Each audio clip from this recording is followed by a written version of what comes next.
The 540 is brought to you by StarCityGames.com weekly sale. Go to StarCityGames.com/sale because this week, until July 26 at 10:59 a.m. Eastern Time, you can save huge on select sealed products. Now notice I did not say Magic the Gathering products exactly, because if you are looking to try out the brand new TCG Flesh and Blood, that is going to be included on this weekly sale.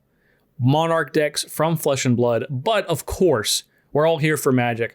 So maybe you want to add some of the newest sets to your collection of sealed product, or maybe you're looking to draft something like Strixhaven, maybe a little something more classic like Time Spiral Remastered, or maybe you're really wanting to go old school with a Fallen Empires booster box, who knows?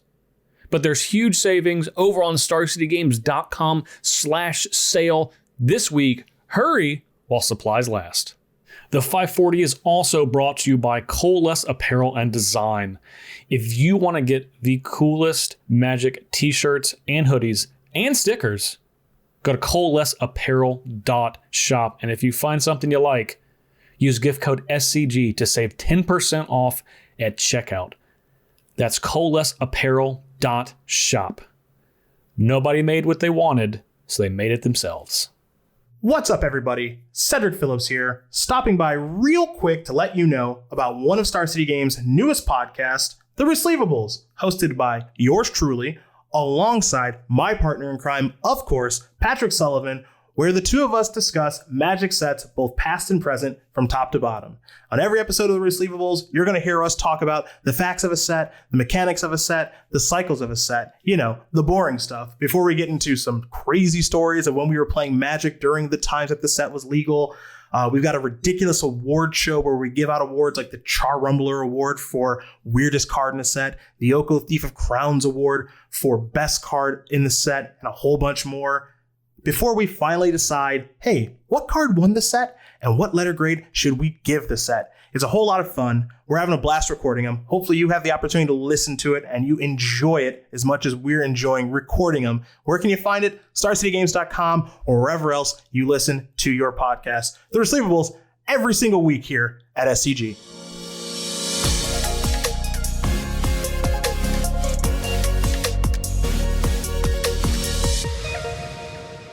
Welcome back, one and all, to the 540, fresh off of reviewing what is seeming like a never-ending cycle of new Magic the Gathering cards. As usual, I am Justin Parnell. You can find me at jparnell1 on Twitter, and my co-host, who may or may not have pre-released this past weekend. I am Ryan Overturf, and I did not pre-release. However, I opened a lot of booster packs today. It was cracking day over at Lodestone Coffee and Games. So I have looked at a lot of Adventures in the Forgotten Realms cards over the course of the day, and a lot of them look a lot cooler. Like they do so many variant card things now, and I really liked the way some of the rulebook D&D cards looked. And I also liked the way the basic lands looked. The basic lands actually really surprised me seeing them in person. I fully agree. I actually want to specifically, and again, I apologize for my terminology. The lands that are the modules, is that what they're called? That are supposed to look like modules. I don't even know what that means. I've just heard other people say it. Is that just because they have the little story or narration on them, they call them modules? No, the Evolving Wilds, those the creature ones, lands. okay. Gotcha. With Those looked a lot better in person when I saw them on the card than they did on a computer screen. Those ones I'm actually personally pretty cold on. The one I really liked, I like the way that Minsk looks quite a lot with the monster manual entry kind of skin is what that is. Yeah, I got you. Yeah. I also quite like the basic lands. If you watched Commander Versus this week, which is in the future for when we are recording right now, but in the past for when this comes out, we had a lot of fun reading the flavor text on all of the basic lands in a very dungeon mastery way as we played them. Nice. So, we played the pre-constructed decks for Adventures in Forgotten Realms this week, which is appropriate because we do want to talk about just a handful of cards out of that set, and I think it's around 16 new cards. I think it ended up being around 60 new cards for those pre-constructed decks. Mm-hmm. So I want to paraphrase. Well, I guess I want to state that everything that we're not talking about is very, and this more than a lot of cases, is very multiplayer focused for these brand new cards. So anything that we're talking about today is not going to be specific to a multiplayer cube and might have some more application in just a regular cube that's meant to be played one-on-one. But I would look at all of these cards if you have a multiplayer or commander cube, because you're probably going to find a bunch of gems that are going to be really great in that environment. But the cards we're going to be talking about today are kind of more widely spread outside of just multiplayer. Yeah, there's a good clip of new cards that cost a lot of mana and involve rolling some amount of differently sided dice. And I didn't necessarily finish reading all of them, but I can tell you at a glance they're not going to fit into most two-player cube environments. Yes, definitely true. So the 4 cards that we did pick out, I'm going to take 2 and Ryan's going to take 2. So the first one I want to talk about is Min Wily Illusionist. This is a 1/3 for 1 blue, and it is a legendary creature gnome wizard. Whenever you draw your second card each turn, create a 1/1 blue illusion creature token with this creature gets +1/+0 for each other illusion you control. Whenever an illusion you control dies, you may put a permanent card with mana value less than or equal to that creature's power from your from your hand onto the battlefield. So that can include lands. It does not specify non-lands. But this is just a nice kind of lower power level spell slingy card that cares about like cantrips and stuff like that. It doesn't matter the turn that it triggers on. Obviously, it's easier to do it on your turn since it gives you that draw there. But we saw another card that has this text, which is, I think, is another kind of interesting cube card in Joriel from the core set last year. Mm-hmm. And this is another one that is providing a token, and then it also gives the tokens a nice little extra ability, which once you have more than one, actually starts to have more relevant text on it. Yeah, Joriel, probably the most significant other card. This is an ability or a way to trigger abilities that they're starting to use. I don't know if you would call it evergreen, if it's deciduous, but this just kind of shows up when you draw your second card in a turn, which is kind of a way to say without saying, do this no more than once a turn. So that's kind of an interesting way to design that. And then there is some investment there. You mentioned cantrips. This is a good reason to put Merfolk Looter into your cube if you're not already up to that. Maybe restore it to some of its former glory. And it's just a really cool way to configure your deck when you're looking at cards that care about drawing multiple cards or the cards that facilitate that. Then you have this kind of fun balancing act as you draft as well. And I like the mechanic quite a bit. And this card is definitely good enough to try to draft a deck around for a lot of cubes. Mm-hmm, definitely. It's also 1/3, and 3 is a pretty good toughness for creatures to have for survivability in cube. So this is one that I think for a lower powered cube would be a fun add if you are even kind of tilted in that direction. Mm-hmm. Also a wizard. You know how I feel about wizards. You love them. Almost as much as you love gnomes, which is convenient because that's the other creature type. It's a 2 but for wizards 1. Generically more more supported than gnomes. Eventually we'll get there, Ryan. Someday. Citizens and halflings, they'll have their day. Yeah. Speaking of which, our next card, when we talk about creature types that are not there yet, we have Grim Hireling, 3 and a black, a 3/2 Tiefling Rogue. It's really interesting to me to see Tieflings when Magic introduced the Azra, which are very similar in nature, but Tieflings are a D&D playable character race. But a Tiefling Rogue, I care more about the Rogue because it actually has any support in Magic whatsoever. But Tieflings might have their day. But anyway, whenever one or more creatures you control deal combat damage to a player, create 2 treasure tokens. And for a black mana, you can sacrifice X treasures. Target creature gets -X until end of turn. Activate only as a sorcery. So this is going to be a lower power cube. We're talking about a bunch of custom cube cards here today. When it comes to supporting rogues, this is something I've been taking a look at. I wish that I got more for that out of Adventures in the Forgotten Realms, alas. But the existing support is going to be a lot of cheap creatures, a lot of evasive creatures. So it's really easy to imagine a situation where you play this, immediately connect with something, get your 2 treasures, and 2 treasures is pretty good. We've been talking a lot about incidental treasure tokens on the podcast lately. Mm-hmm. And then also this ability to turn those treasures into removal effects. That's also quite nice. And even if you tap out on turn 4 for this, you do just have a floating ability to sack 1 treasure for black mana and then use the other one to give something -1/-1. So you're already just up and running with that as a baseline, which is pretty solid. Yeah, and this is one that specifically, obviously we're talking about 1v1 cubes. This is something that scales insanely in multiplayer where you can actually get more than 1 trigger. Yeah, definitely. And this also is something to keep in mind as we see more of the game objects, tribal kind of stuff. Academy Manufactor, if you've been watching that one, you're going to keep your eye on all of the clues, the treasures, the food. So this is just another card that plays well into that theme too. Yeah, for sure. Yeah, anything that creates more than 1 token, whatever it is always worth a look, I think, as a general rule. Definitely. Speaking of something that can create more than 1 token, the next card I want to talk about is Death Tyrant. I quite like this card. This is a 4/6 Beholder Skeleton. I'm gonna let everyone marinate on that. For 4 and a black. It has Menace. It also has the ability Negative Energy Cone. Whenever an attacking creature you control or a blocking creature an opponent controls dies, create a 2/2 black zombie creature token. It also has the ability for 5 and a black, return Death Tyrant from your graveyard to the battlefield tapped. This is a great, just flat out a great kind of replacement for Grave Titan if Grave Titan is too powerful for your cube.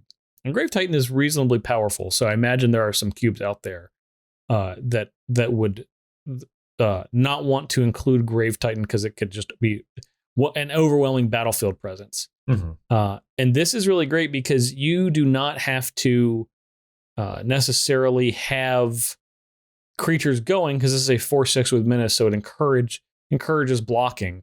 And it's anytime an opponent's blocking creature dies. So if they double block this and your creatures die, your Death Tyrant and 2 of their creatures dies, that's 3 2/2 black zombie tokens. And then of course you can always return Death Tyrant for 6 to the battlefield tapped later on. But I really like the ability that there's not too many riders other than it has to happen in combat on your turn.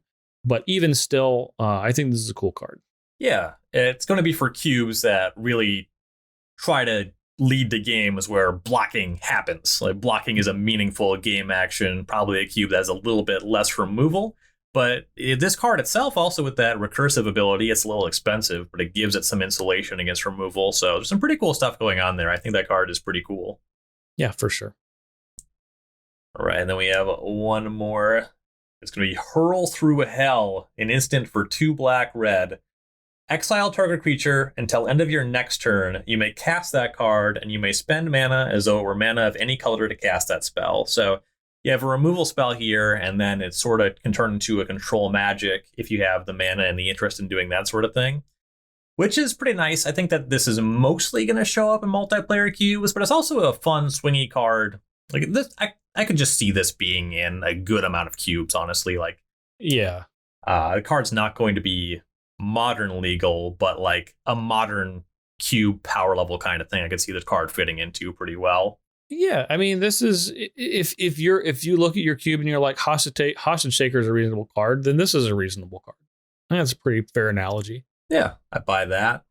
And I like this card a lot flavorfully.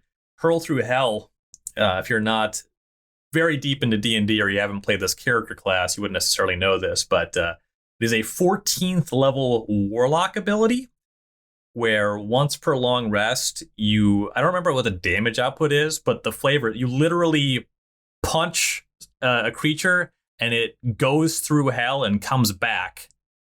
And you just like punched it through hell and back. That's what the hurl through hell means. And I played a warlock in the campaign that I played over the last year and a half. And we explored the 9 hells, descended to Avernus, and we only played to level 13. And the culmination of the campaign, like the resolution, that's going to be a level up moment. So I would have gotten to level 14 there. So canonically, my character, one of the heroes, went back home. And now if anyone pisses him off, he sends them through hell as he had recently been through himself. And that's how he Nice. takes care of people back home. I like it. Yeah, I think this is a neat card. It is quite expensive for what it does, expensive removal spell, but not every cube is looking for just, I'm going to play all of the most powerful Doomblade variants. Sometimes you want something a little spicier. Like I said, if you're looking at your cube and you like Hostage Shaker in there, then I think this is a pretty great analogy to that in a different 2-color black combination. Yeah, it's nice to just have some swingy effects on your gold cards. Yeah, exactly. Yeah. And this is also just a cool card. And that does count a lot, in my opinion, for cube, because if you're not cubing with cards that you love or that you really like to cast, then, what are you doing anyway? Yeah, it's unlikely you'll be cubing a lot. Yeah, probably true.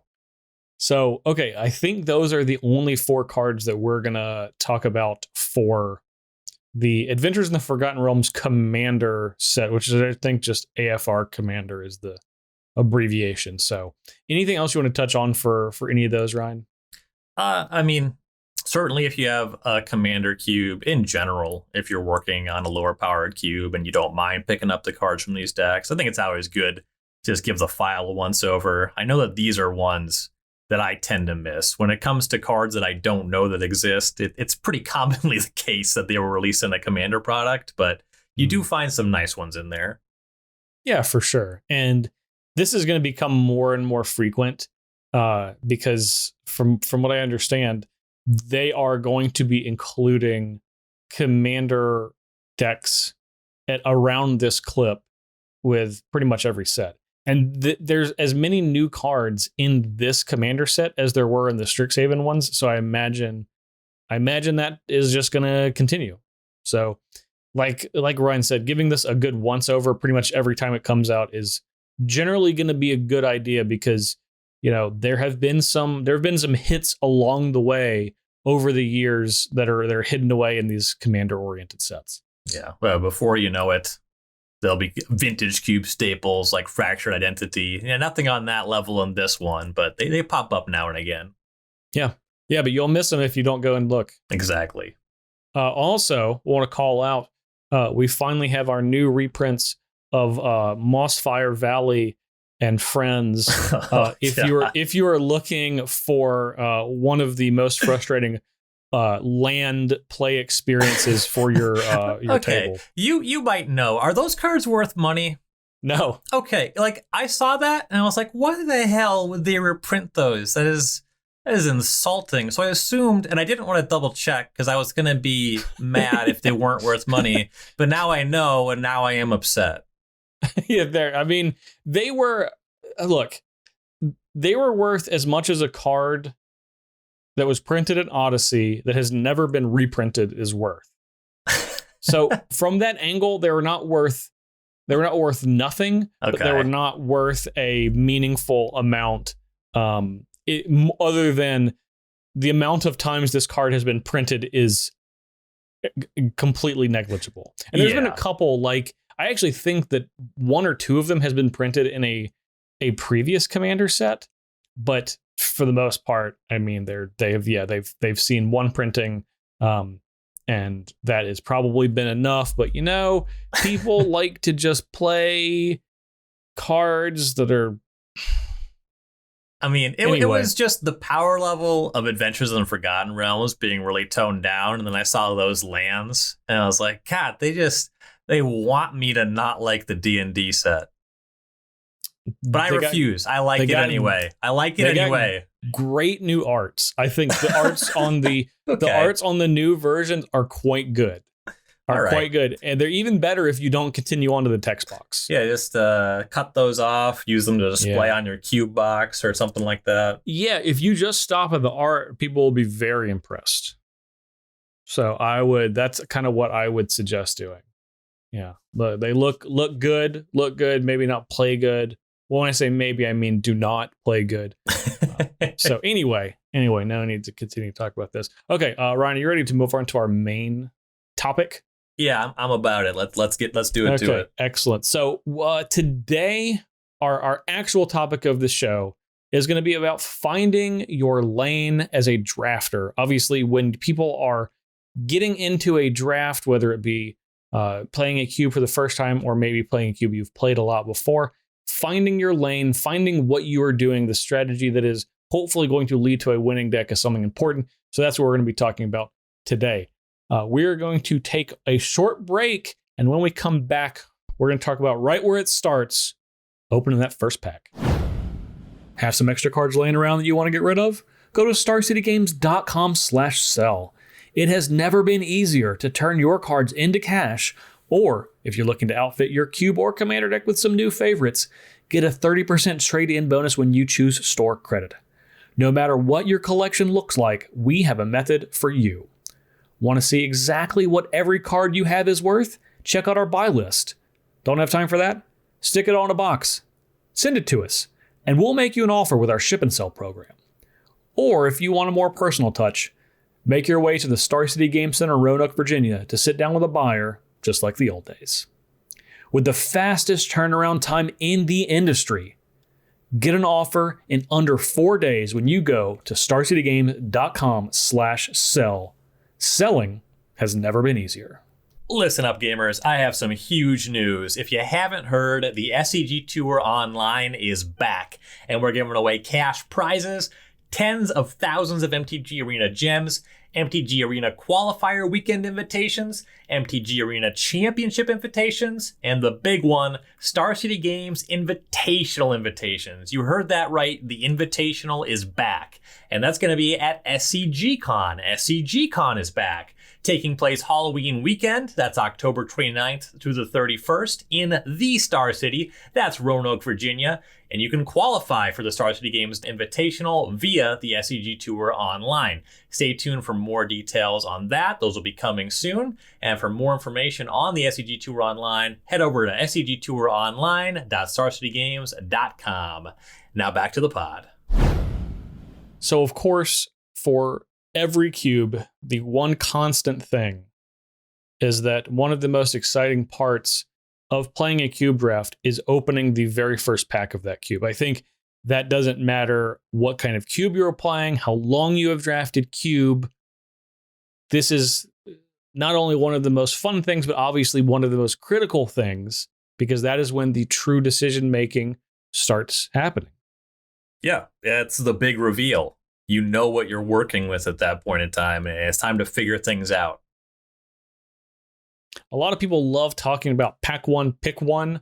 We're not exactly going to be talking about that specifically, but opening the first pack and picking your first card generally is going to be one of the more defining cards in whatever strategy you are ultimately going to be playing. So before we get to that point, there's often things you need to think about prior to even opening that first pack. And one was something I said prior to is, have you played this cube before? And if not, you're going in with how much information. Sometimes you know what the best things to do in a cube are.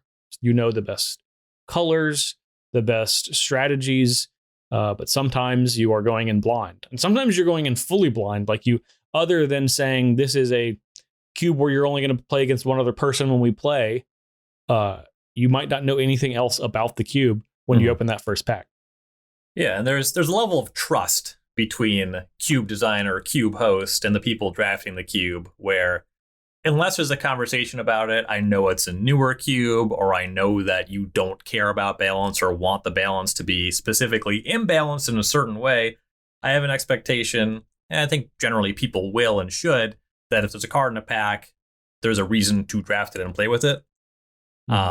Knowing a cube better or worse will inform how true that is, because that's not always true, but ideally it is. And then kind of figuring things out from there. Which one do you most want to play with? Which one will lead to the most winning in the draft itself? Yeah, because obviously cube is pretty fun in general. Like even when you're getting, beaten down in a draft, it's hard to not have fun in a cube, in my opinion. But like Ryan said, when you're opening a pack, hopefully you're not being tricked. Hopefully there's not a wall of omens in the pack when there's no blue-white control to be had. But so what do? We open a pack, and what have we asked ourselves up until this point, or maybe are asking ourselves as we're going through these first 15 cards, or what have you, the first pack size? Yeah, so it's not all that different from traditional booster draft, where you're keeping all the things in mind. A first pick in a regular booster draft usually means that you're kind of hoping to open a good rare or a good uncommon or a particularly good common from that set. You want some power there. In a cube, you won't always have that kind of rarity distribution, but you are generally looking for something that's particularly powerful. And there's different ways to be powerful, and there are things that you can substitute for power, but you're looking for a card that you want to play. It usually feels bad when your pack one, pick one doesn't end up in your deck, and it's usually the case that the best decks do play their pack one, pick one. I would say generally that's true. I'm going to put an asterisk on that we can come back to later. Yep. But I would say that's often true. So something that I always think about, and this is actually something that for me, now I would say that I would call myself an experienced drafter. But something that I am always thinking about is the rate of play for my early picks. And this goes beyond just the first pick in the pack, but it certainly is relevant to that. How often am I going to end up with this card in my deck? And that's sometimes be a difficult question, but when you look at it broadly, it is more likely you're going to end up with a single color card or a land or an artifact more frequently in your deck than a 2-color card. And certainly beyond that, if you have more than 2-color card, a 3-color card, even if it is a card you like. Mm-hmm. Because the first pick and second pick and third pick cards are going to often be more powerful than the ones later in the draft, you want those cards to make your deck a higher percentage of the time. And that is often not where I'm looking for the role player cards that are necessarily going to fill out my deck, but it's going to be the cards that I'm identifying as the most generically powerful in whatever deck I end up playing. So a card like Bitter Blossom or a Liliana of the Veil are like generically good cards that I'm going to play in pretty much any deck if I've decided to go into playing a black deck, regardless of what the rest of the deck is doing, for example. And a big thing to consider there is opportunity cost. And what you're describing with rate of play is also sort of a thought exercise pertaining to opportunity cost, where drafting a gold card, if you're going to play it, it means you're going to have to do some work making it castable. If a gold card is more specific, that's another reason that a card would have less rate of play. Then there is an opportunity cost to even drafting it itself. But then cards that have high rate of play typically have lower opportunity costs as game pieces. More efficient cards tend to have higher rate of play. The opportunity cost to play a cantrip like Ponder or Preordain is very low. It costs 1 mana, you get the card back, and all those things. The opportunity cost is a big piece of subtext pertaining to everything that you just spoke about there. And low opportunity cost translates to high rate of play. Yep, absolutely. And there are, and that's a really good example, because specifically with a blue cantrip or something that is like a I wonder if there's another example that is as cleanly fits into this paradigm as a blue cantrip does. Two come to mind: Demonic Tutor and Lightning Bolt. Okay. Demonic Tutor more so than Lightning Bolt, where do you want to play the other cards in your deck? Yes or no? I hope yes. Demonic Tutor is going to be good in your deck. Lightning Bolt, some decks that aren't as interested in it. In general, games of Magic will be about reducing the opponent's life total to 0. Sure, I probably play more Lightning Bolts than Justin, but broadly, Lightning Bolt is a very low opportunity cost for making your deck. Yeah, so those are often, just and those kind of goes into the generically powerful cards. Those cards are going to make your deck, if 100 times out of 100 that you're playing that color. And we'll say 99 times out of 100 for those of you that are listening and you're typing in YouTube comments. Well, actually, there was this one time. I'm sure there was. I don't know if this deck can afford 2 mana for Demonic Tutor because I'm not very good. Yeah, so I'll say 99 times out of 100, those cards are gonna make your deck. But those are not archetype defining cards.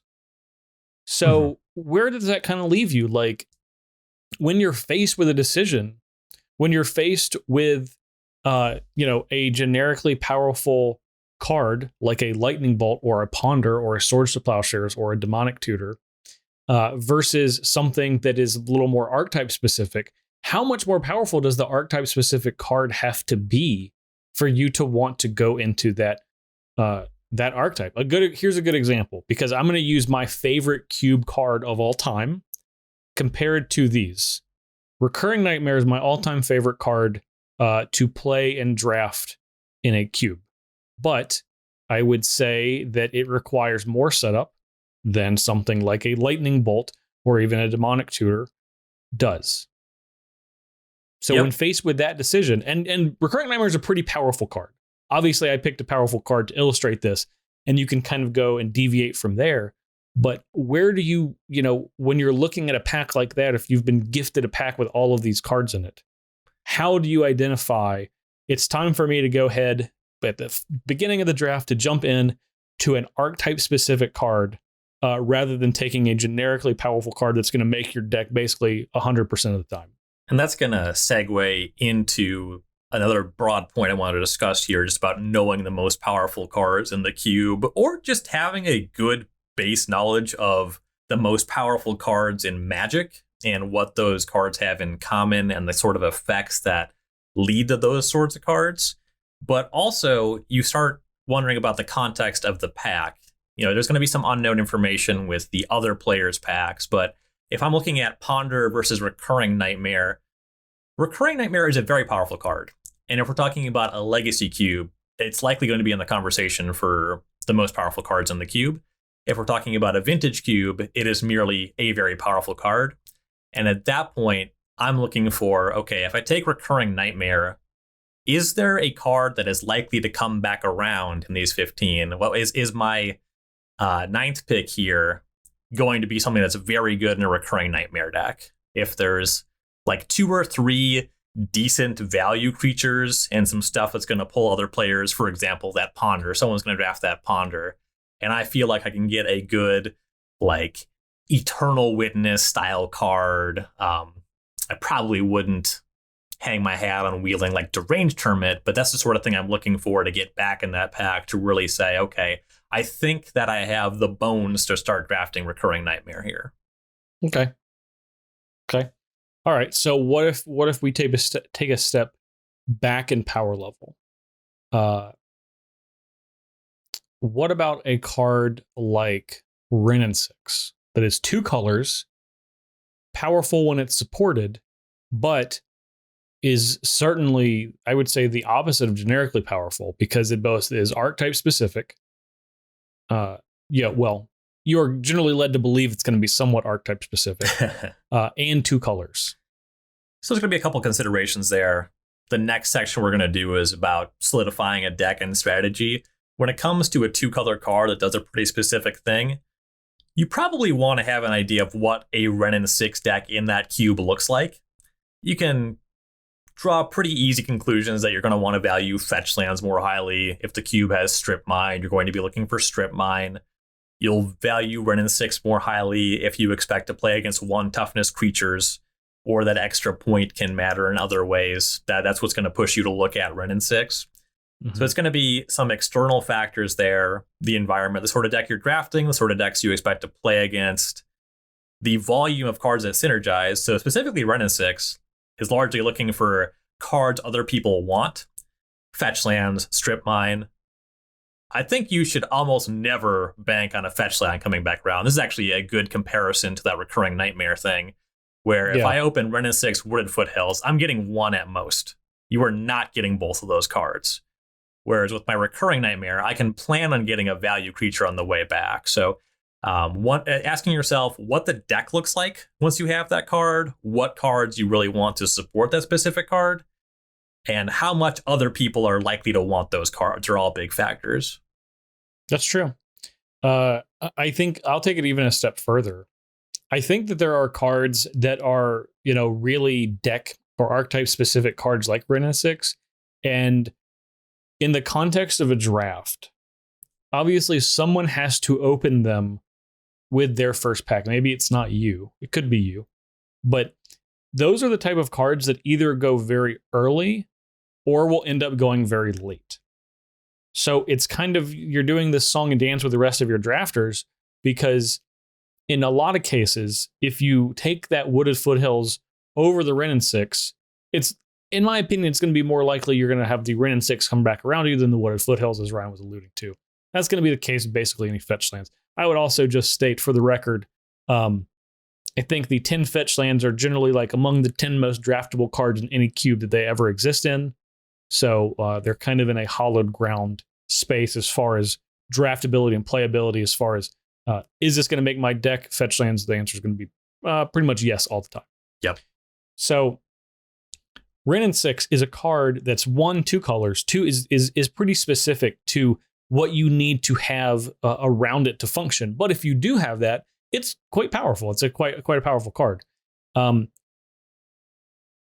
If you are in the position to draft a card like that, and you feel like you can get it to where the next few drafters are not going to be taking that, I think it is less likely than the person who sees that 6th or 7th is going to take it, because unless they have gone into an archetype that is kind of adjacent to that, or maybe picked cards that are adjacent to that, it's less likely that when you see a card that specific later in a draft that you're going to be taking it. Would you agree or disagree with that sentiment?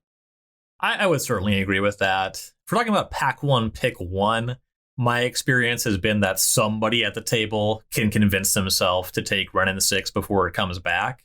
Yeah. But to the point that you were making in the general sentiment you were describing, Wrenn and 6 is the kind of card where if you're seeing the Stomping Ground and the Taiga come back to you, and it doesn't feel like anyone else is doing red, green, X stuff, then the Wrenn and 6, because it is so specific, is the kind of card that you could then more reliably expect to come back around. Yes, definitely. Any other cards that you feel like you can outline that are good discussion points for this type of comparative topic? So if we're talking about Vintage Cube, I think that a lot of pack 1, pick 1s and the different schools of thought around them revolve around very similar things.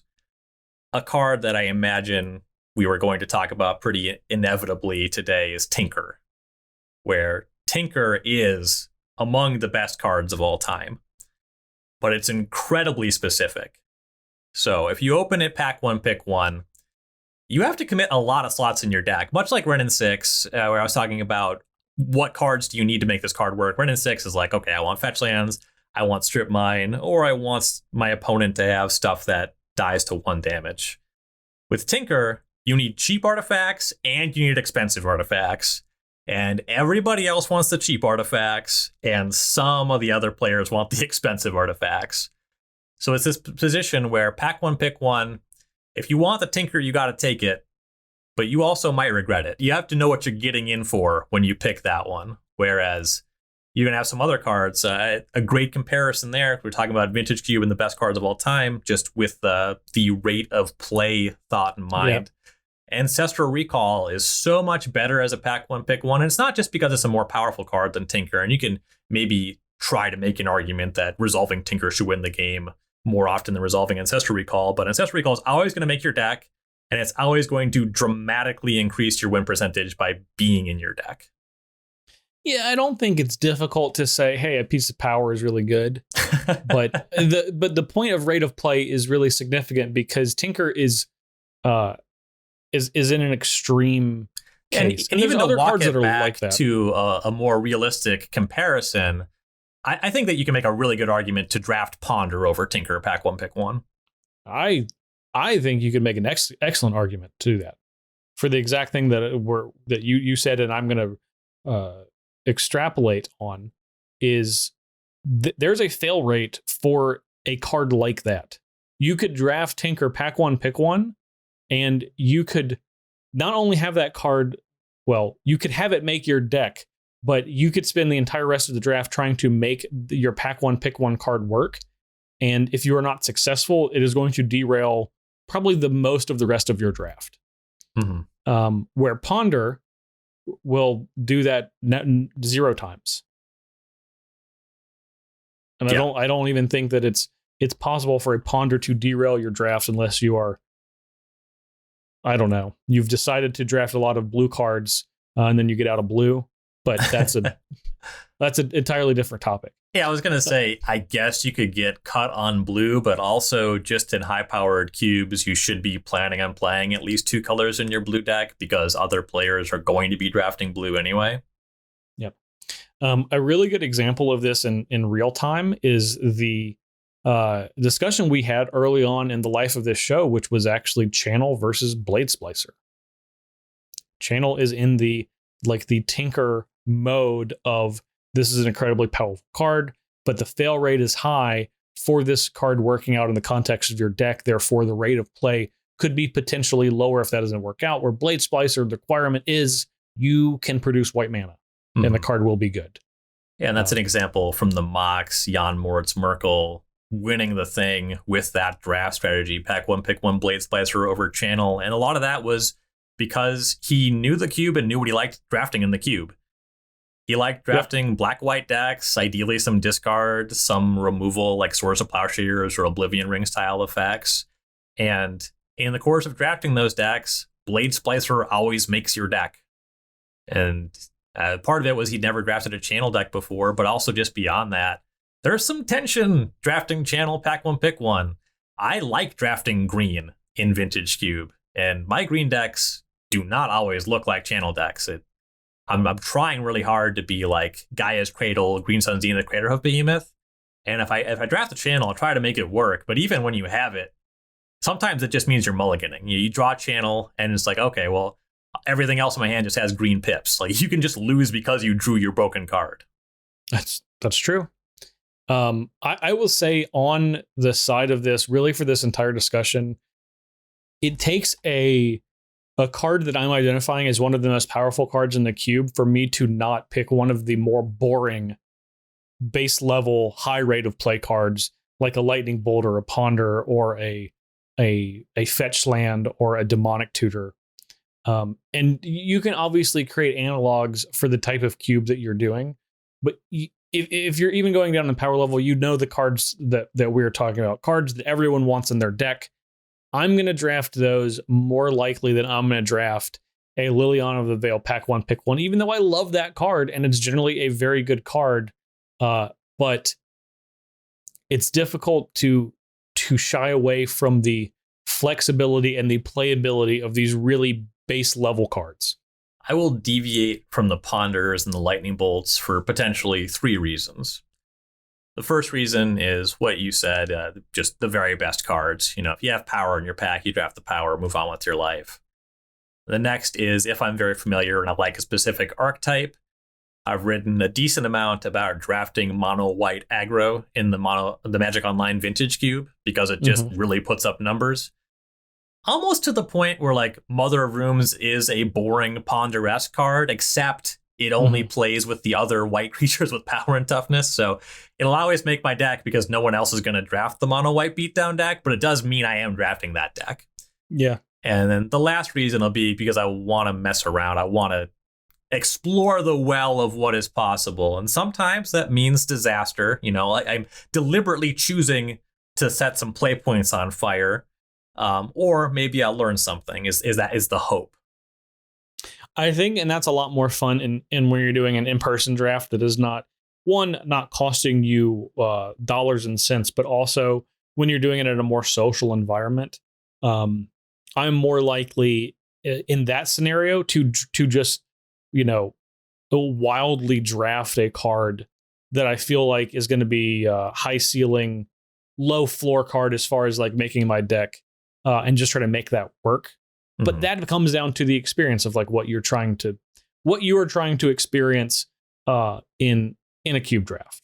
But yes. I want to go back to what Ryan was saying about his tendency to draft like mono white in that Magic Online cube, because I feel very similarly about mono white in the Arena cube that generally comes about. And then that goes into the discussion of how much of a difference does it make when you know a cube and know all of the archetypes and the cards in the cube compared to a new cube? I mean, it's just night and day. Yeah. It's literally everything. If we're talking about just the generically powerful cubes, what it cues you into is knowing the cards that aren't the best cards that lead to consistently winning decks. The mono white aggressive deck in Vintage Cube does usually rely on like a Mox or, ideally you get Black Lotus, Strip Mine, you're looking for those cards. But in general, you're just taking a lot of cards that are below replacement level. Like other decks wouldn't touch them. Like blue-white control wouldn't play a lot of the creatures that you are taking aggressively because they cost 1 or 2 mana. Like nobody else wants them. And you have this deck that really works. And you're not going to identify that deck is competitive until you've played it, because it doesn't look on paper to be up to the rest of the cube. I mean, the cards just aren't as good. If you're talking about Time Walk versus Blade Splicer, I think it's pretty clear what the better card is there.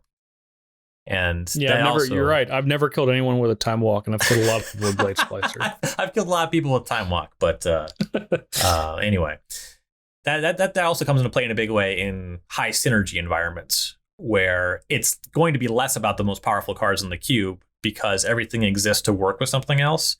And there's sort of a thing happening where if you have 2 cards that work well together in a well-designed and cultivated synergistic cube, they're going to give you more than any individual best card in the cube without any synergies. And in those kinds of cubes, it's more of just identifying this is a type of deck I can draft, and this is a strategy I know how to draft and that I enjoy drafting. So I'm going to take this card, and I know the cards that work with it. That becomes a big thing. And take, for example, Emma Handy's Proliferate cube, where taking the best card in every pack is going to be a little bit weird. There's some standouts. Yawgmoth, Thran Physician is like probably the best individual card in that cube, and just any creature is going to play. But for the most part, it's making sure you have a good mana curve, making sure the type of counters you're generating play with your other cards, that your deck can kind of function in that way. And getting that good 1 + 1 = 3 is going to be a lot more important than just taking the best card every time. Yeah. In the Arena cube, I believe that the singular best card and best strategy, if you were able to get this card, is Field of the Dead.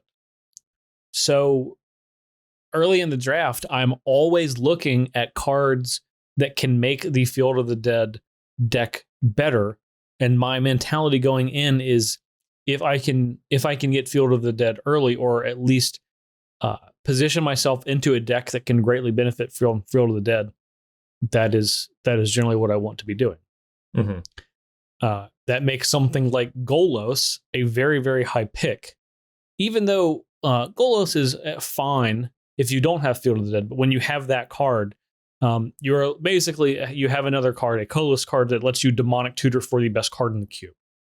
And that makes something like that very powerful, where if I was just going into this cube and not knowing, that strategy and that card was just blows everything else out of the water, then that's not something I would think about. I wouldn't think about like drafting lands in that cube, even like at a rate of like 3 and 4 color decks very highly. But that's something that I constantly think about, just because I know having that in the back of my mind of, if Field of the Dead shows up and I'm the person in best position to draft it, my deck is going to be significantly above average of any other deck that you can possibly draft, just on the basis of having that card. Mm-hmm.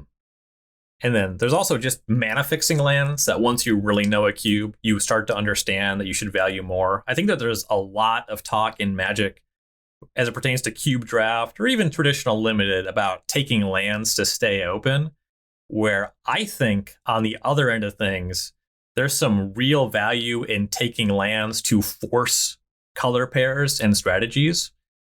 It's not uncommon when I write about a Magic Online cube, the Spotlight cubes, the return of Modern Legacy Vintage cube, where I'm going through and identify which colors have the most powerful cards, the highest volume of most powerful cards, and which ones are actually the best cards in the cube overall. And then once I say blue looks like the best color, green looks like the other best color, there's some subtext there. And I've started putting this explicitly in the articles, where it's just like, in this cube, Botanical Sanctum or Hinterland Harbor are more powerful cards than Marsh Flats. Like, I know that fetch lands are better than these other lands, but once you establish, okay, Simic's just the best thing to be doing, then if you don't have a good Simic card, that doesn't necessarily matter if you have a good blue-green land, because then you'll just be able to play whatever best cards come your way. Like in the Chromatic Cube that was just on Magic Arena, it definitely seemed to be the case to me. Blue and green were the best colors. I was going to take a blue-green land over anything related to Boros. I wanted nothing to do with those. Yeah. And just those sort of things, like drafting lands to specifically position yourself for a specific archetype, is really effective when you feel like the balance is maybe off, or you identified you want to be in a certain strategy. And I will note, I'm not going to continue on Ryan's focus on lands, because this is actually going to be a larger topic for us in a few weeks. But you're probably, if you listen to this segment and you're like, man, it's really weird that Ryan and Justin didn't talk about drafting lands highly in this segment. Well, there is a reason for that. That's because it's such a kind of critical topic that we both feel very strongly about, that we are actually going to remove it from this particular podcast and give it its own larger podcast topic a little bit down the line. That I forgot about that. Good call. That was my partially for the listeners and partially for you. So if you were interested in what I said there, look forward to more content on those lines. Yes, I'm glad you did, because it would have been silly for us to have to move on to the next portion of this podcast without mentioning that. Mm-hmm. So, but we are going to come back and talk more about lands, because drafting lands in cube and drafting lands highly in cube is definitely not only a strategy, but generally a very important thing to know how to do. So we will come back to that. Yep. Okay. So for this topic, and we've really talked about just like kind of like getting in the start of the draft and the first few picks. Anything else you want to talk about here before we move on? I think that just the general note, you can study a specific cube, the more you play, the more you'll learn. I learn a lot just from getting into the queues, and if I lose to something and it looks powerful, then I'll try to draft that thing, or you'll say, okay, this thing beat me pretty soundly and I thought my deck was fine. Then you kind of learn that way, and then you try to draft it yourself and see how that feels and how you can do with that. And just experience as a big teacher. And then I already mentioned it, but just getting an idea for what makes the most powerful cards. They keep printing more and they keep showing up in the digital cubes. Alrin's Epiphany is kind of the new extra turn card. And I'm just convinced that just like all these cards are totally busted. And just knowing that taking an extra turn is such a low opportunity cost, but then such a high ceiling for when it really does its thing, is going to be super valuable when you're just approaching XYZ cube. Just having all that background knowledge is super useful. I'll say it seems like Ryan is more likely to draft a card with the word Epiphany in its name than most other words. Temple of Epiphany, Yeah, Epiphany Tribal over here. Sublime Epiphany. Oh my god. I got one of those 6th pick in an Arena Cube and I lost my mind. I just couldn't believe it happened. Yeah, Epiphany Tribal. That is the, if you can draft that in any cube, apparently that's the way to go. I can't see how you would lose. I mean, there's no evidence to suggest that's the case so far. All right, we're gonna take a quick break to do an ad, which you all love so much. That's really the reason that you're here. I'm sorry we have to talk so much in between the ads, but we're gonna do one of those to pay the bills, and we'll be back in just a moment. What's up, gamers? Taking a break from the pod here to talk to you about Star City Games Premium. Now, I know many of you are already premium members. That's awesome. You're awesome. Thank you for that. If you are not already enrolled in SCG Premium, we need to talk. You are leaving a value on the table. For $7.99 a month, you get access to 5% off of Magic Sealed product, 10% off of all Magic singles, 15% off of supplies. Now, I know that I am talking to a lot of Cube owners here. I know that you're going to buy more sleeves. You know you are going to save this money right back on sleeves alone. So that's reason enough for you to enroll. But I am not done yet, not by a long shot. You also get tons of exclusive content from a fantastic stable of writers. We're talking about Jerry Thompson, Paulo Vitor Domina Rosa, Patrick Sullivan, Autumn Burchett, Brad Nelson, Sheldon Memory, Ross Merriam, Todd Anderson, Shaheen Sarani, Michael Majors, Ryan Sachs, Ari Lax, Dominic Harvey, Cedric Phillips. The list goes on and on. My stuff, you can get that every week for free. You're welcome. But now I am asking a favor. Go ahead, get enrolled for SCG Premium. Go to starcitygames.com/join-premium. Sign up today. And let's get back to the podcast. All right, so we're in the draft. We have made our first few picks. We've picked our generically powerful card. Maybe we've picked our specifically archetype specific most powerful card in the cube. So where do we go from here to solidify the actual deck or strategy that we're working with? So I often will just head down and stay in my lane. I love forcing in cube. It's not the best advice for everyone because you do have to know when to jump ship. And a big thing to pay attention to is what is actually open at the table. What signals are you being sent? What are the packs you're being passed telling you about what the other players are staying away from? I'm not the best at determining, like some people who are like super tuned in on limited will say the person to my right was drafting this. Yeah, the person one over is probably drafting this. Whereas, you know, I have a good feel for what's open. I can't do anything on that level. But I know when I get a 6th pick Sublime Epiphany that I'm supposed to be playing blue. That's a thing to pay attention to. You know, if there are low opportunity cost cards coming your way that are generally going to make your deck, or even bigger signal, if some of the most powerful cards in the cube, or at least in a specific color, are coming your way.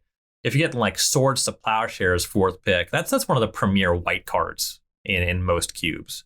And you get an idea, you know, even if I just touch on white for removal, this is the card to do it with. So you're just paying attention, seeing, okay, what's my second, maybe third color going to be? What are people passing in terms of lands? Any idea how you can position yourself, make sure you can get up to your 40 card playable deck. What are the other packs telling you? Yes. Before we move on to this, I do want to say that when I'm drafting my cube, I do at the end of the draft like to guess what the person to my left and right was drafting. I will openly try to do that every single time. It happens to me an uncanny amount of time, and this is probably because I don't have that skill, but I'll just like look up when we're building decks and just the person passing to me is just in the same colors as me. And they'll be like, wow, how did you draft those? And I'll look at my deck and look at theirs and be like, well, my deck's a lot better than yours. So yeah, what were you doing? So we actually have in my play group that's called Getting Charlied, because we have a friend named Charlie who will be drafting the exact same deck as a person to his left or right. I would say at about a 75% clip. Oh no. 75% of the time.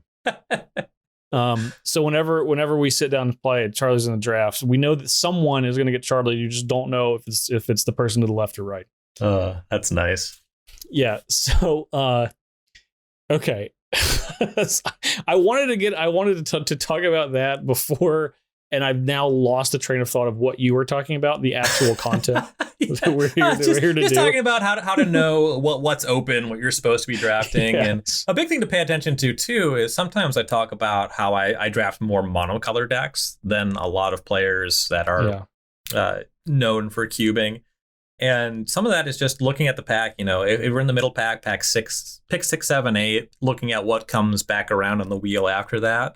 Just the volume of the cards in your color that are coming back.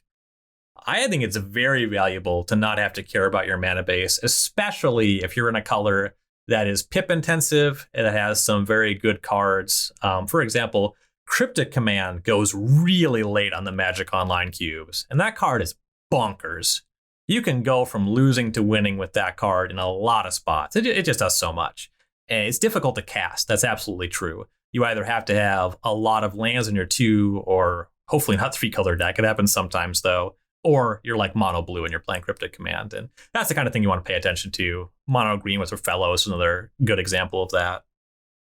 I like to stay open for as long as I can. Like, I'm going to stick to drafting those generically powerful cards for as many picks as I can until I am basically forced to choose something that is more archetype specific.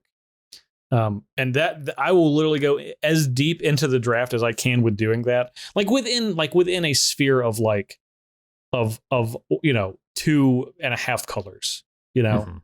Mm-hmm. I'm not going to be just like, oh, well, here's Lightning Bolt, here's Ponder, here's Swords of Plowshares, here's Demonic Tutor. Although if I was presented with those exact cards, I might actually draft all of them, and then figure it out later with mana. But in general, I will try to say, like, I really stick to that rate of play thought process of like, what, as I continue down the draft for, outside of the first 3 picks, what of these cards is going to be most likely to make my deck. And at some point I will be I will receive a pack that's where those cards are not present. And that is when I say, okay, well, based on what I have so far, what of these cards go with these generically good cards that I have the best? Now, often this will lead me to, I would say, finding more powerful archetypes in people's cubes than doing kind of open and crazy stuff. And this is especially the case if I'm drafting a cube for the first time. I'm generally going to find what is like this is supposed to be a strategy. And I end up doing that strategy. And usually those decks come together on a quite powerful scale because I'm not always out there trying wild stuff until I am really comfortable with a cube. That for me, that often comes later when I'm the first picker in 6.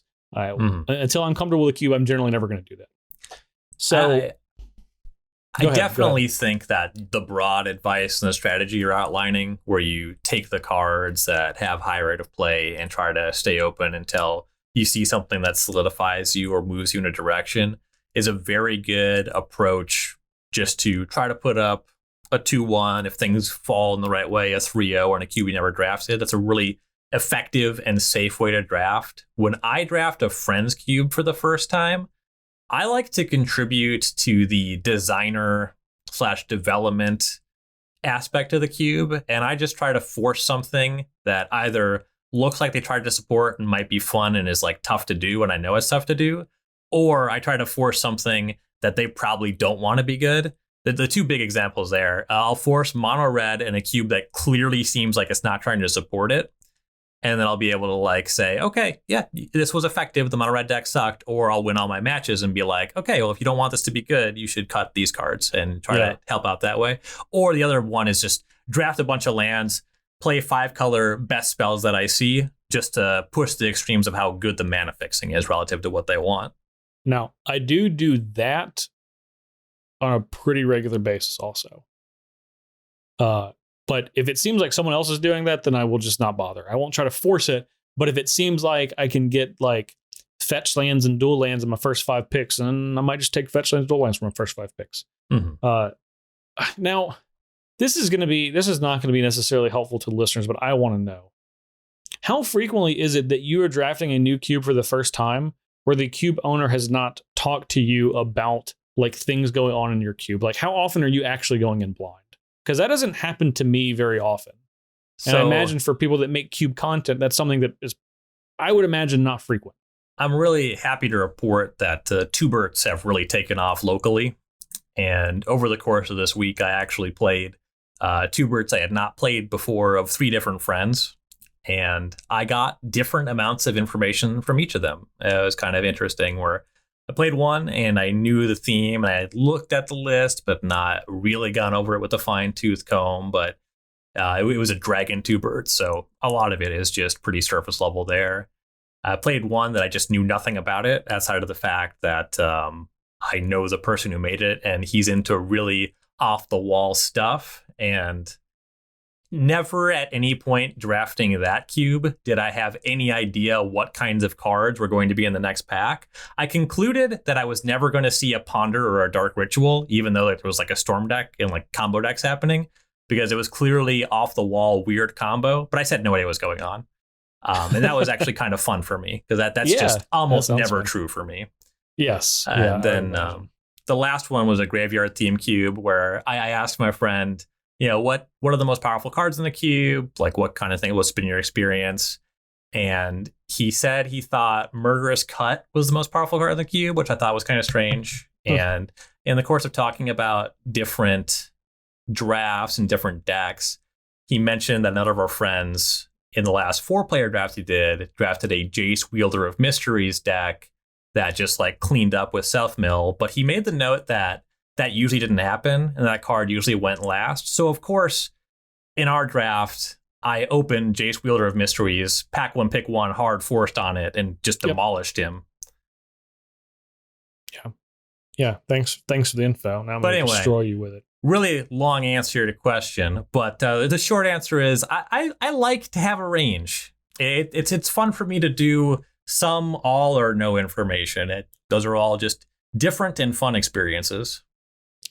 At what point in the draft, and the answer might be never, do you put on the color focused goggles and just say like, all right, I've decided that I'm in this blue-black deck, and I am not really going to start paying attention to anything that is not a blue and black card for this deck.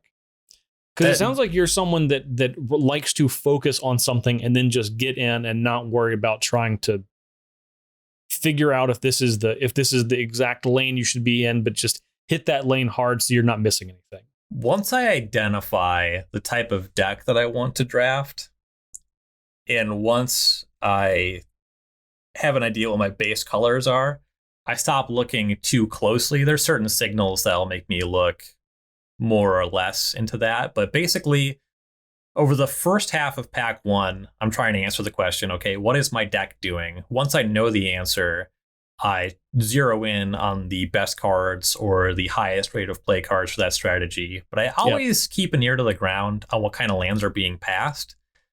In particular, if I'm drafting like a blue-red deck, and over the course of like the first pack and a half, I noticed that I have just not seen a single blue or red fixing land. I'm just not even reading any black, white, or green card. Yeah, I have too many cards in my pool. I have no mana fixing. It's not going to happen. Forget about it. Yeah, I think I fully agree. I started this topic off by saying, well, I try to stay open for as long as possible. When that switch happens, when I get to the point where I'm like, this is the deck that I'm doing, that is immediate. And I'm like, okay, I am ignoring anything that is outside the realm of what I have largely decided in the context of this draft that I'm going to be playing.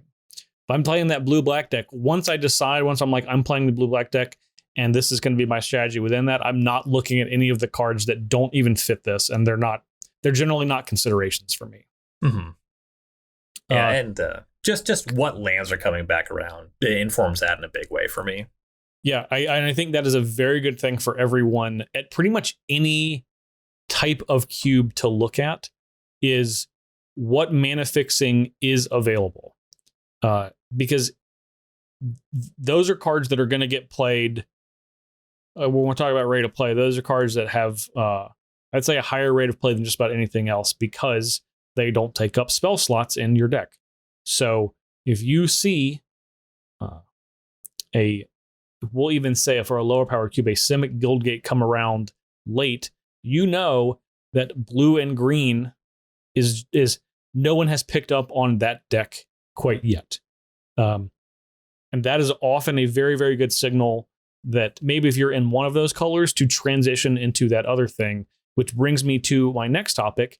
When is it time to change the lane that you're in if you have started drafting and you feel like something is open?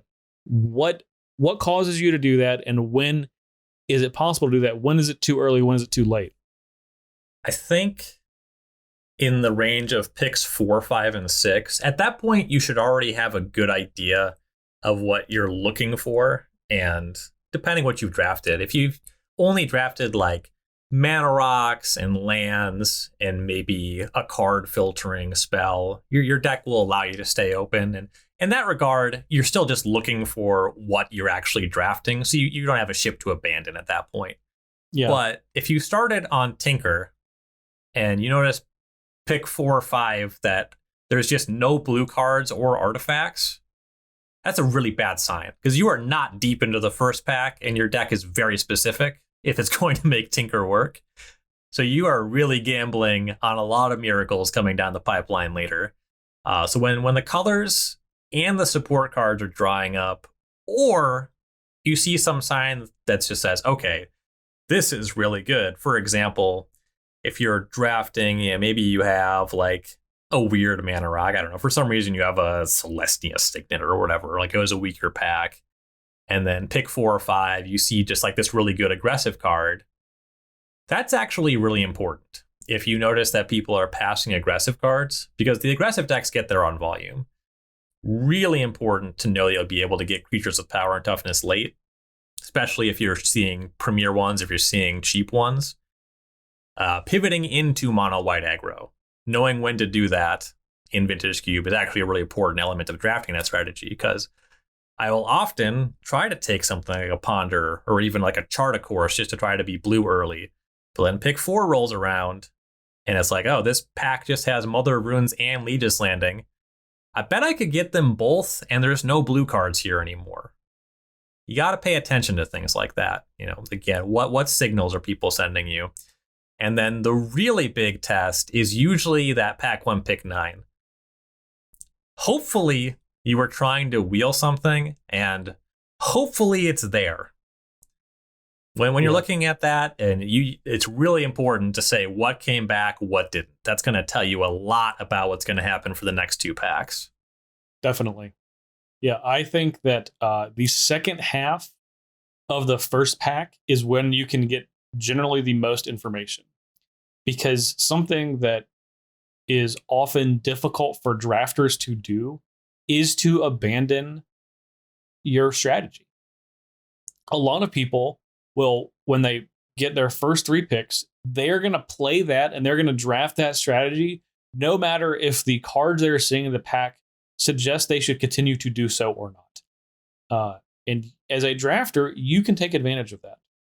I would say more than any other person that I draft with regularly that I know, I will abandon my first few picks more frequently and not feel bad about it at all, because I like to, if I see those open things, I will immediately jump in, because if the person that is the owner of the cube has done their job correctly, archetypes are going to be generally as powerful as each other. It doesn't mean that there's not 1 or 2 that might be more powerful, but on the whole, if you were able to get more cards for any specific archetype or strategy, and you have people fighting over the cards that are not in that, then you should, by theory, have a more powerful deck if you can identify something that no one else is drafting.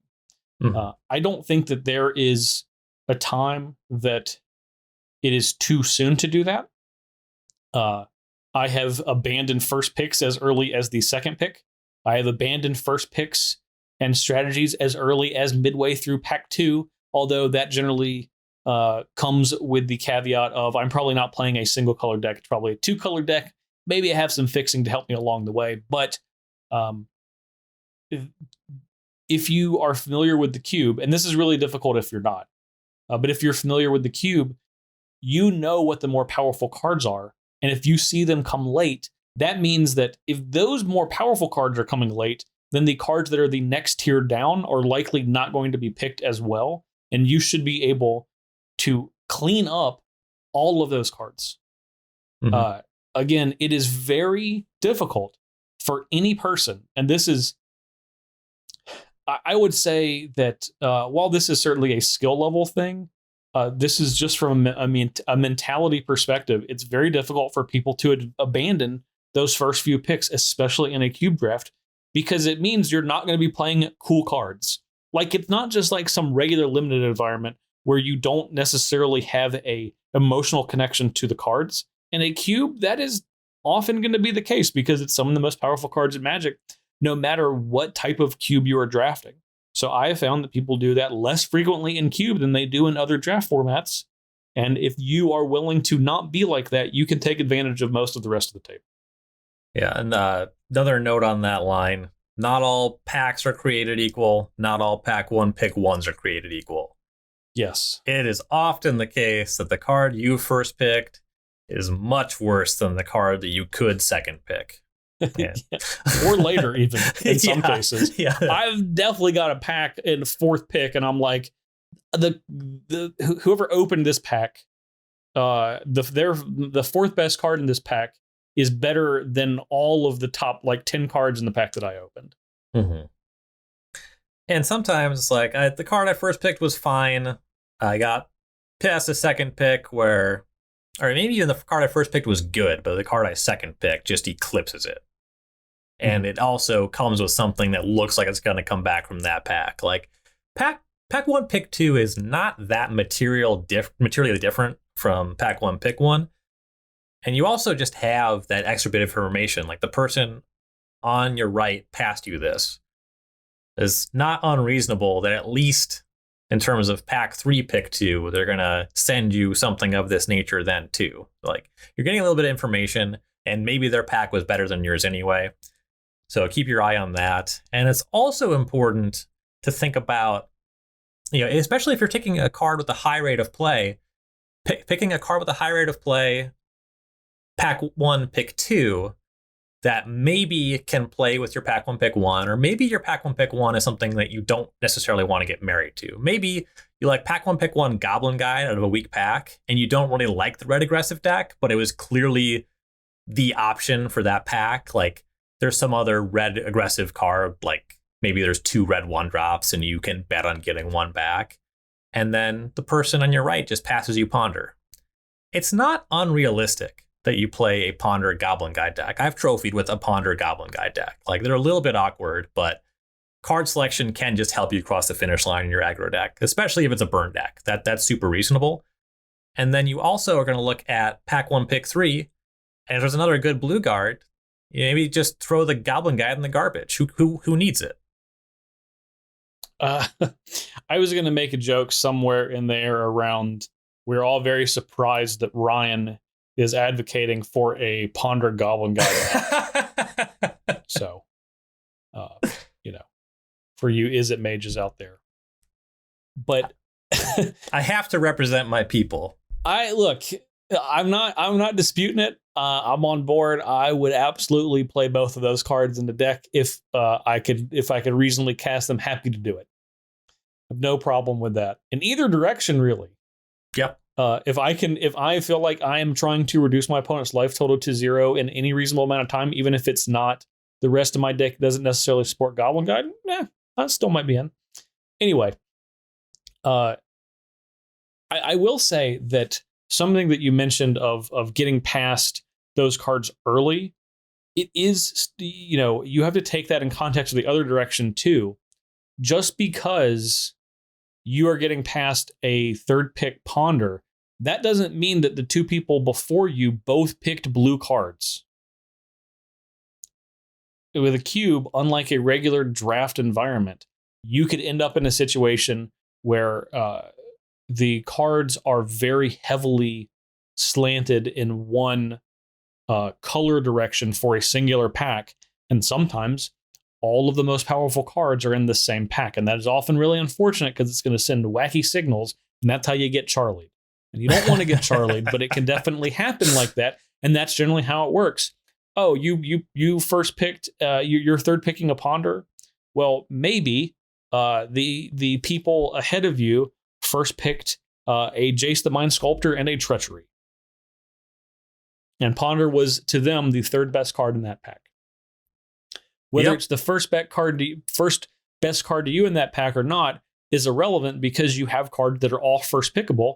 And if someone's like, a Ponder's a dumpy ass 1-drop, I'd rather play Jace the Mind Sculptor. Sure, I get it.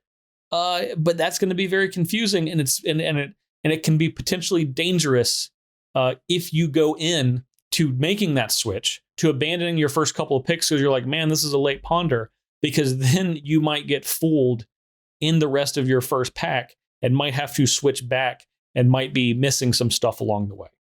Yep. And just something to think about. And that is also why Ponder and just the high rate of play point that became coming back to is a nice card to look out for, is because if the mana works, it's really easy to just play that. Ponder's not asking anything of you. So if it's castable, you can play it. But then also, if it's just your only blue card so far, or the blue cards dry up, not that tough to abandon it. You got to keep your eye out. Like, once you have Ponder, it doesn't mean you're drafting a blue deck. You still have to look out for, like in my example, if you go Goblin Guide Ponder, if pack 3, like there's Lightning Bolt versus say Compulsive Research, which is a card that I adore, was once very good. The years have not been the most kind to it. You should probably head on the Lightning Bolt because you are doing more with your red deck so far. And that's also another flexible card. Yeah. I gonna go back to what I was saying. I'm gonna try to remain open. Just because I've picked that Ponder third pick, that doesn't mean that I'm gonna continue to draft blue cards. Yep. I'm gonna take the best player available approach for a good portion of the first pack of the draft, and really, I'm not gonna start considering what might be open and what might not be open. Probably until I get to that wheel, until I get to that eighth. That ninth pick. Once everyone has had a look at what's in the draft and people have made decisions based on that, that is when you can truly find, okay, well, if no one's drafting, if no one has drafted this Sublime Epiphany or this Thoughtseize, people are clearly art in black. If that is the case, or like we'll say. Oh, maybe a lesser planeswalker, Liliana Last Hope. All right. Well, if no one's drafting this, and this was the best black card in the pack, then maybe this is something for me to get into at this point.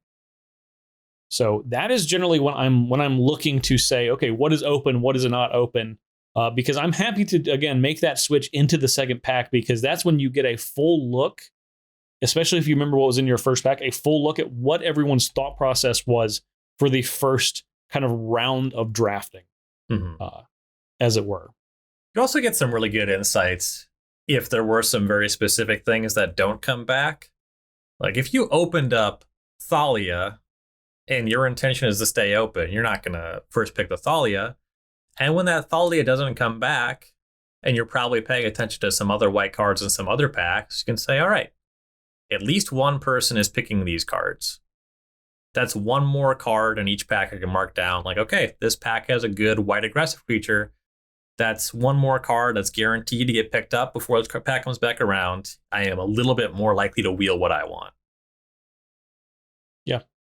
Yeah, that's perfectly reasonable. And there's a lot of cards that kind of fit into that category too, that are not first pickable cards on the flexibility basis, but maybe on like the kind of specific power level basis. And I think Thalia is a really good example of that, because that is you are drafting a certain deck. You're not just drafting a white deck, you're drafting a white aggressive creature deck. Mm-hmm. And what cards go along with that? I find it's a really bad sign. So like kind of what you will often see when you get back to like your last 3 or 4 picks, it's not uncommon that there's just one color that's just flooding there. And it's also just not uncommon that it's a bunch of white creatures at the end of a pack.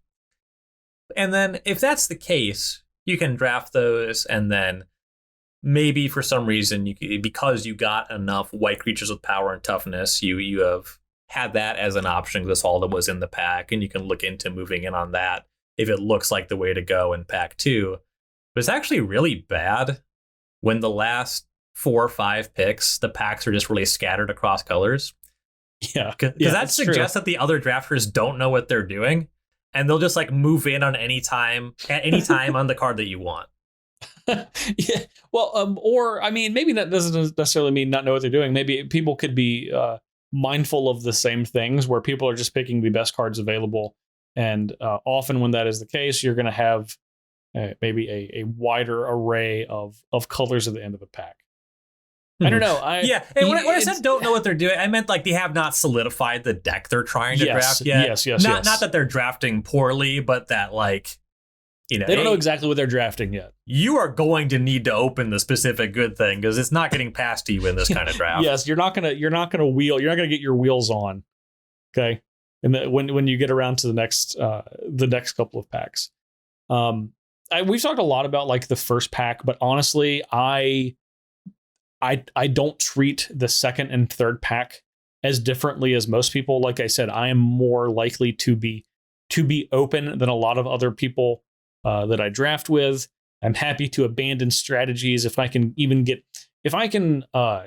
keep like three cards that I've drafted from the first pack when I switch in the second pack, then I'm happy to do that as long as I feel like I'm positioning myself into something that is open, because usually you're going to be able to make up that ground with everything else. So, and it is also true that the more you stay open, the more similar pack 2 pick 1 is to pack 1 pick 1. Yes, you're just going to be looking for the exact same things if you're open. If you've already honed in on what you want to draft, and you've already drafted 7 cards that are just very likely, or you're happy to start in your deck, and maybe you have a land or 2 and some other options that are kind of inviting.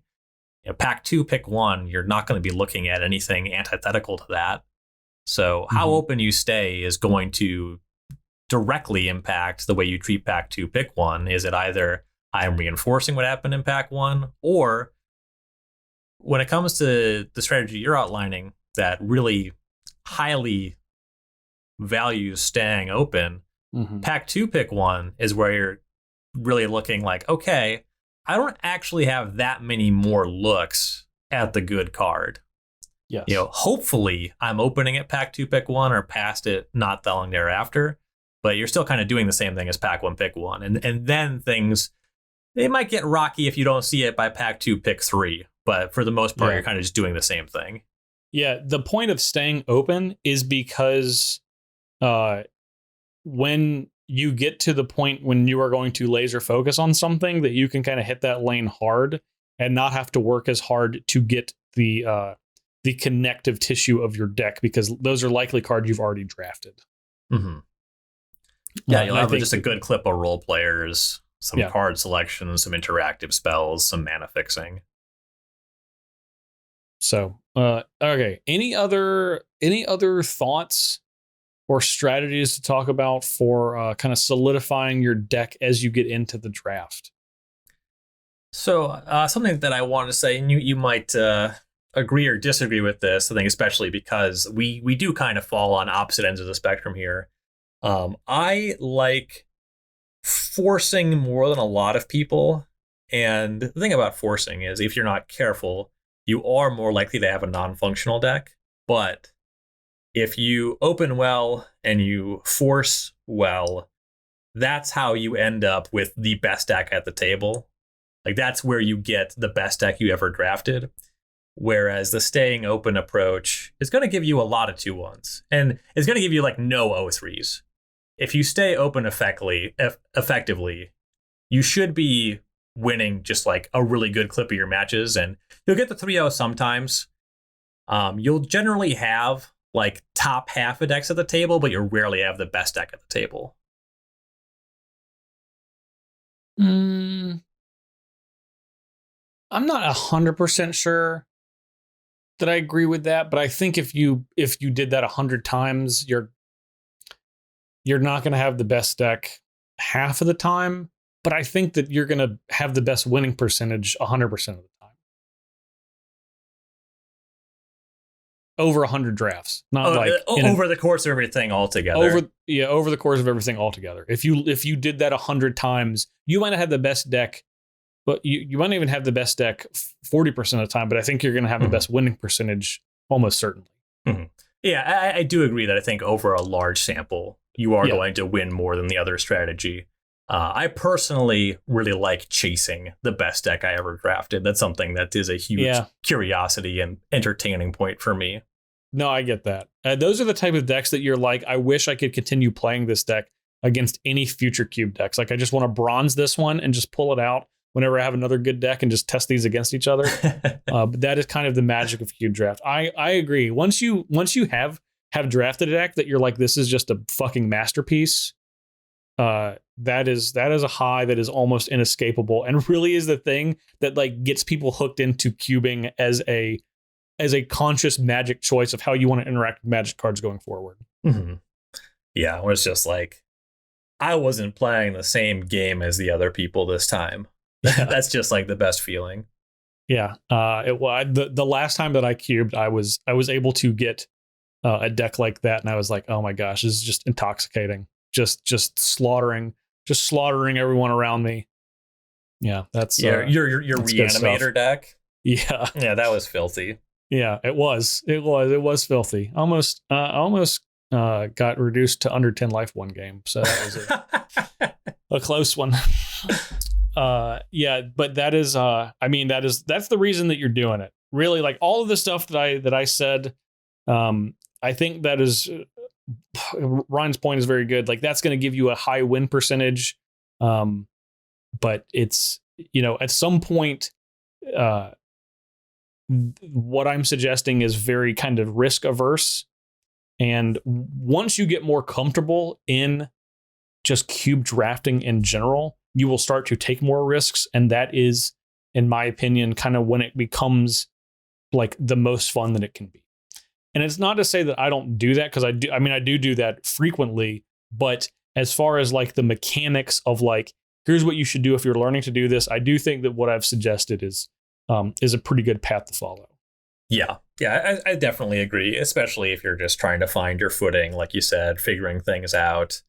And then you can follow that kind of line that I described earlier, where as you do the safe drafts and maybe you're picking up a good clip of wins, but you'd like to draft cooler decks or try to shoot the moon. If you're a Hearts player, I love shooting the moon. That's like one of my favorite mechanics, which is maybe what motivates me to try to hard force the best deck I've ever drafted every time I cube. Yeah. But you get to that point where you maybe lose to something that looks really cool and like a well-oiled machine, and that motivates you to say, okay, well, I want to do that. I want to draft that or something similar, and that's when you start to take the riskier picks that hopefully pay off. Awesome. All right. Anything else today for this episode? I thought of at least like 2 other points about lands, so I'm going to keep those in my back pocket. Yeah. Okay. Yeah, we got a lot to talk about lands. We did not do a lot of talking about for lands for today's episode, but rest assured, for those of you that love lands, your day in the sun is coming. Your day in the sun-baked canyon is coming. Nice. You can subscribe to the 540 on Apple Podcasts, Spotify, Google Podcasts, Amazon, Stitcher, YouTube, your local podcast app, anywhere you're listening to this podcast at this time, as well as just about anywhere else you can find podcasts. Leave us a review any place that you are able, be it 5 stars or a little text review. We always appreciate that. Let us know that we're the okayest podcast you've ever listened to, and we will love you forever. You can find the rest of my stuff, of course, Commander Versus, over on Stark City Games and YouTube. My other podcast, which is Magic and Pop Culture, it's called Think Twice MTG. You can find that wherever you're listening to this one, as well as the aforementioned places above. And I am on Twitter at jparnell1, tweeting lightly, but if you at me, I will get back to you pretty much 100% of the time. So people have been asking me a lot more cube questions on there, which I appreciate. That is among my favorite. Well, I would say it's among my favorite general topics to talk about. It's definitely my favorite Magic topic to talk about. So feel free to keep those questions coming. Ryan? You can find me at Ryan Overdrive on Twitter. You can find my articles weekly on StarCityGames.com. We actually have a calendar for Magic Online cubes and Spotlight cubes.